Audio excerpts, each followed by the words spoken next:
Huwag akong papasukin? Excuse me? Ayaw mo akong papasukin dito?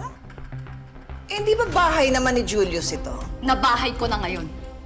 Ayaw kita makita dito, Jacinta, kaya lumayas ka. How dare you? Wala kang karapatan! Bitawan niyo yung kapatid ko!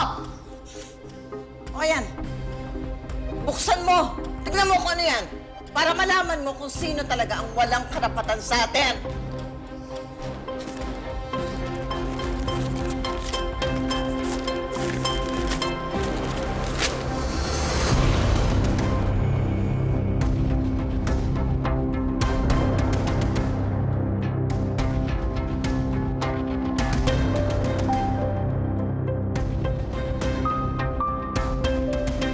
Surprised?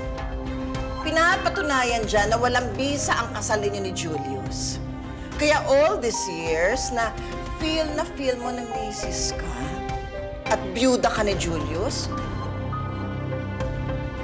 hindi ka naman legal. Hindi ako naniniwala dito. Kasal kami ni Julius.